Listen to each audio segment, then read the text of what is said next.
Guys, mag-unbox tayo ng CTE EMU 51205 5G portable wifi. So nabili natin siya sa Shopee sa halagang mamaya, malalaman natin. So makita natin may mga signature pa yan ng seller para malaman natin na talagang galing sa kanila at walang butas at hindi nabuksan ng mga carrier.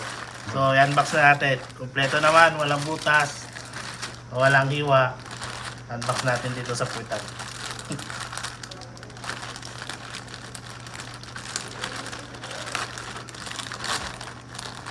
So yun, makita natin na pagka-unwrap, meron pa rin siyang bubble wrap. Pagtanggal natin siya. Pangtanggal. Ito tayo pagtanggal. Dapat Tingnan. walang cut zero ako dito. Oo. Langkat.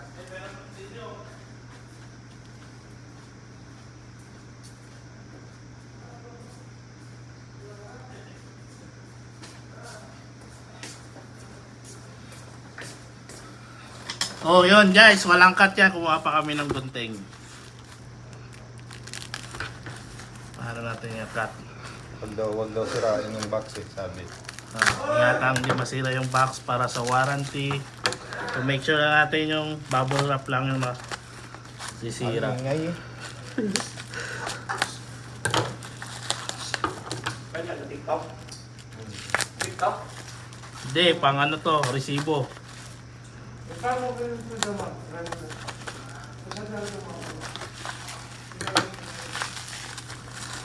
Ano naman pito pa oh. Yun. So, ito guys yung itsura niya. So, selyado pa. Meron pa siyang plastic wrap. Kasi lang parang may dent sa gilid no? Sa baba no?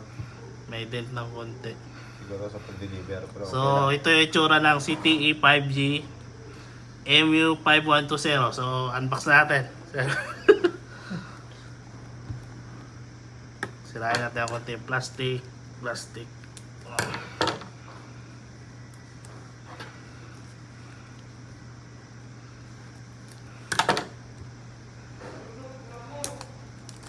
Yan.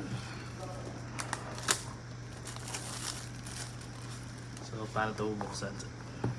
Dito parang cellphone. This is it guys. Parang iPhone pag inilaw. Oh, dahan-dahan ba pag mabukas malaglag.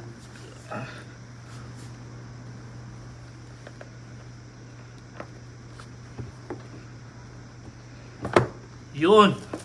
Di pa nagpakita. So, mauna. parang cellphone talaga oh. Parang cellphone. Yung kanyang manual. So, mamaya na yan. Ito na yung pinaka main event.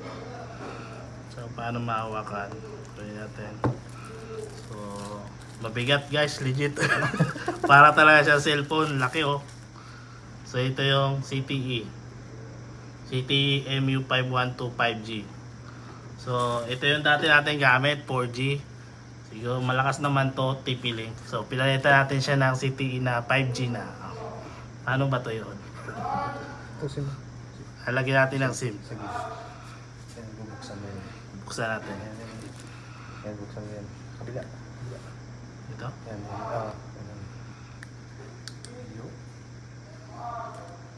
So, yan. Yung slot, lagyan natin agad. Bago natin yun.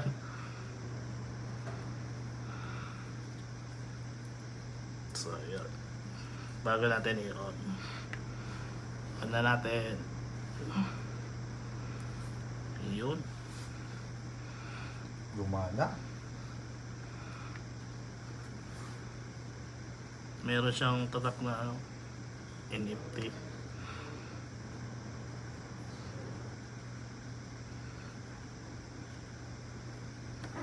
So makita nyo guys. Meron pa siyang protection screen. Bigat din. Pwede rin siyang power bank sir no? Ito, pwede rin siyang charge, pwede yung power bank. Dito rin. 10,000. 10,000 mAh. Ayaw na mag-on sir. Yan, ang tagal mo ko. Ayun. Pero nasagap niya 4G tsaka Chinese. Mamaya natin troubleshoot. Meron siyang 50% battery at may oras din. Para talaga siyang cellphone. No? Touchscreen din ba to, sir? Oo. Oh, touchscreen din. Yun. Oh, sir. Ah. Ikaw na take over. Yun lang guys. Bye-bye.